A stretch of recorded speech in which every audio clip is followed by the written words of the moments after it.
Alhamdulillah alladzi arsala rasulahu bil huda wa dinil haqq arsalahu basyiran wa nadhira wa da'iyan ila Allah bi idzni wa sirajan munira asyhadu an la ilaha illallah wahdahu la syarika lah wa asyhadu anna sayyidana Muhammadan abduhu wa rasuluh al-mab'uts ila jami'in nas. Allahumma salli ala sayyidina Muhammad wa ala ali sayyidina Muhammad, amma ba'd. Ya ibadallah, ittaqullah haqqa tuqatih wa la tamutunna illa wa antum muslimun. Allah Ta'ala wa huwa asdaqul qailin. Ya ayyuhalladzina amanu ittaqullaha haqqa tuqatih wa la tamutunna illa wa antum muslimun. Wa qala aydan wa ma arsalnaka illa rahmatan lil alamin. Wa qala an-nabi sallallahu alaihi wasallam ana sayyidu wuldi adam wa la fakhra wa ana liwal hamdi wa adam wa man danahu tahta liwa'i aw kama qala Rasulullah sallallahu alaihi wasallam. Para hadirin jamaah salat Jumat rahimakumullah. Pertama-tama marilah kita panjatkan puji syukur kepada Allah Subhanahu wa taala atas segala rahmatnya yang Allah Ta'ala limpahkan kepada kita semua, rahmat yang sangat besar, yaitu kita diberikan hidayah oleh Allah. Dengan asbab hidayah, maka kita semua akan mampu menyempurnakan perintah Allah dengan cara baginda Muhammad sallallahu alaihi wasallam. Dan dengan asbab hidayah pula inilah maka kita akan mampu meninggalkan larangan Allah dengan cara baginda Muhammad sallallahu alaihi wasallam. Karena hakikatnya siapapun orangnya tidak akan mampu menyempurnakan tidak akan mampu menyempurnakan perintah Allah dengan sempurna, dan tidak akan mampu juga meninggalkan larangan Allah dengan sempurna kecuali orang tersebut dapat hidayah daripada Allah Subhanahu wa taala. Inilah yang dikatakan dengan kata-kata la haula wala quwwata illa billahil aliyil azim. Para hadirin jamaah salat Jumat rahimakumullah. Alhamdulillah, sekarang telah tiba bulan Rabiul Awwal, atau dengan masyhur disebut dengan bulan Maulud, yakni kelahirannya baginda Muhammad sallallahu alaihi wasallam. Yang sebagaimana berkahnya lahirnya baginda Muhammad sallallahu alaihi wasallam, barokahnya daripada kelahiran Nabi Muhammad sallallahu alaihi wasallam, kita pun telah merasakan nikmat berkahnya daripada bulan Maulud, yang kelahiran baginda Muhammad SAW. Karena apa? Kita beramal soleh itu berkahnya daripada baginda Muhammad SAW. Kita punya ilmu itu pun berkah daripada baginda Muhammad SAW. Kita yakin dengan Allah itu pun barokah daripada baginda Muhammad SAW, yang sebelumnya 600 tahun lamanya, mulai Nabi Isa alaihissalam sampai baginda Muhammad SAW, itu ada waktu 600 tahun yang penuh dengan kegelapan, atau disebut dengan jahiliyah. Apa jahiliyah? Di saat orang tidak tahu apa-apa.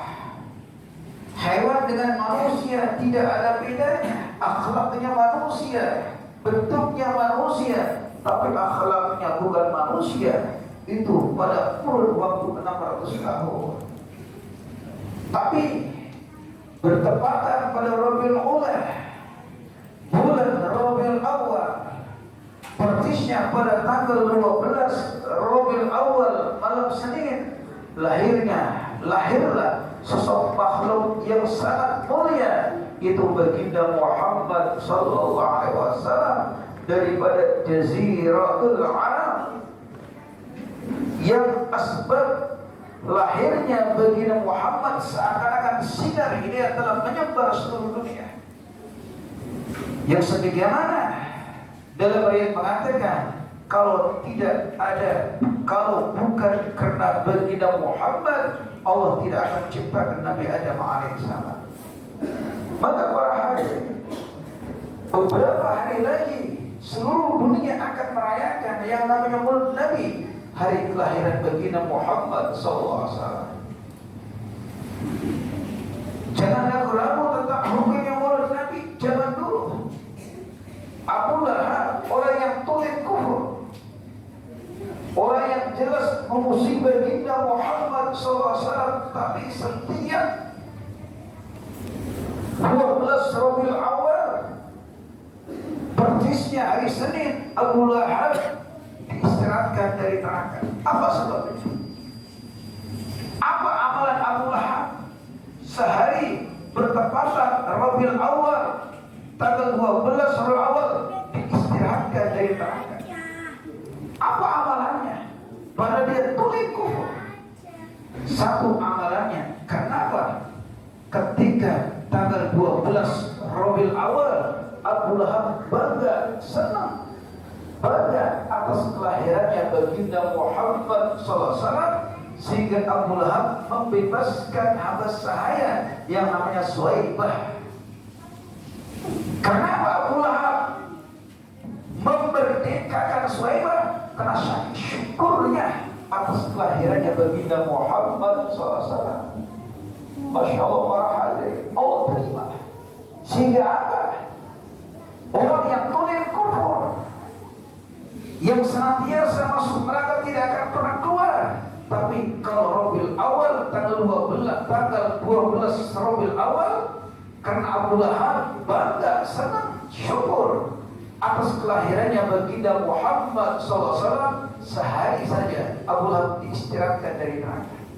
Maka para hadirin, lebih-lebih kita sebagai umat baginda Muhammad SAW, orang yang meyakini tentang kenabian Nabi Muhammad, orang yang membenarkan atas dakwanya baginda Muhammad, kalau kita merayakan, memperingati, itu luar biasa pahala yang kita akan dapat para hadirin.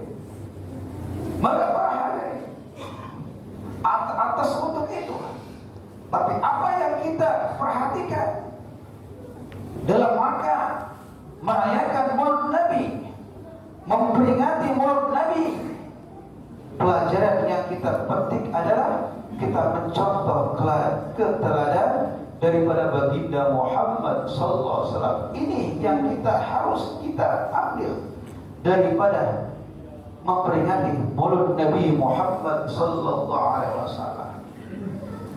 Apa yang kita petik? Keteladanan Nabi Muhammad SAW kita ambil. Cara hidup baginda Muhammad kita ambil. Sunnahnya baginda Muhammad kita amalkan. Kenapa? Dekatnya kita dengan Nabi Muhammad, karena sejauh mana kita menghidupkan sunnah baginda Muhammad SAW. Kenapa? Dalam hadis mengatakan, man ahya sunnati faqad ahabbani. Barang siapa yang menghidupkan sunnahku, berarti dia cinta kepadaku. Wa man ahabbani kana ma'i fil jannah. Dan barang siapa yang mencintaiku, kata Nabi, maka kelak dia akan bersamaku dalam surganya Allah Subhanahu wa taala. Ini yang harus kita perhatikan para hadirin. Apa sok teladannya bagi Muhammad? Apa sok teladan daripada baginda Muhammad SAW? Wa kana sallallahu alaihi wasallam syadidul haya wa tawadhu'. Baginda Muhammad sangat pemalu dan sangat merendahkan diri. Apa Pernah baginda Muhammad SAW berkata kepada sahabat, menghimbau, istahiyu min Allah haqqal haya, wahai umatku, merasa malulah engkau dengan Allah dengan sebaik-baik malu. Sahabat protes, ya Rasulullah, inna kunna nastahi, alhamdulillah. Ya Rasulullah, bukankah saya sudah ada sifat malu? Bukankah saya sudah ada sifat malu? Malu yang mana lagi ya Rasulullah? Apa kata Nabi? Laisa kadzalik, bukan itu yang saya maksud. Tetapi yang saya maksud adalah walakin man istahya min Allah falyahfad ar-ra'sa wal 'ala. Tapi kata Nabi, yang dimaksud malulah kamu kepada Allah dengan sebaik-baik malu itu apa? Hendaklah jagalah kepala dan sekitarnya, jangan sampai kita berbuat maksiat. Apa artinya? Malu berbuat maksiat sehingga dia meninggalkan maksiat, ini adalah malu yang Rasulullah SAW kehendaki. Maka apa kata Nabi? Fala yahfad ar-ra'sa wa ma'ala, jagalah kepala dan sekitarnya, jangan sampai terjerumus dalam maksiat. Apa saja organ di dalam kepala, otak tempatnya di kepala, jangan sampai kita maksiat dengan pikiran kita. Mata tumbuhnya di sekitar kepala, jangan sampai kita melihat perkara yang Allah murka. Mulut tumbuh di sekitar kepala, maka jangan sekali kita berbicara yang Allah murka. Telinga tumbuh di sekitar kepala, maka jangan sekali kita maksiat dengan telinga. Kalau kita meninggalkan maksiat, maka itu namanya apa? Malu dengan Allah yang sebenar-benarnya. Wal muqna wa mahala, dan jagalah perut dan sekitar perut, jangan sampai terjerumus dalam maksiat. Apa di perut? Perut sumbernya makanan, carilah harta yang halal. Hati nyambung di perut, hilangkan dari sifat-sifat yang tercela. Kemaluan nyambung kepada organ perut, jangan sampai kita meletakkan syahwat yang bukan yang halal. Jangan sampai meletakkan syahwat yang halal, letakkanlah di dalam perkara yang halal. Kalau kita lakukan ini, maka benar-benar kita malu kepada Allah Subhanahu wa taala. Wal yadhkuril maut, hendaklah mengingat mati, kata Nabi. Ini bahaya. Sosok seperti inilah yang harus kita tiru sebagai umat baginda Muhammad SAW. Kenapa? Baginda Muhammad syadidul haya, sangat pemalu, wa tawallu, dan sangat merendahkan diri. Maka para hadirin, lebih-lebih kita sudah tua. Kadang kita sudah sampai 60 tahun, kadang kita sudah sampai 70 tahun. Apa kata Nabi? A'maru ummati baina sittina wa sab'in. Umurnya umatku di antara 60 atau 70 tahun. Dan Allah sayang kepada orang yang umurnya lebih dari 40 tahun. Apa kata Nabi? Inna Allah yanzuru fi wajhi Adam kulla yawmin sabahan wa masa'an.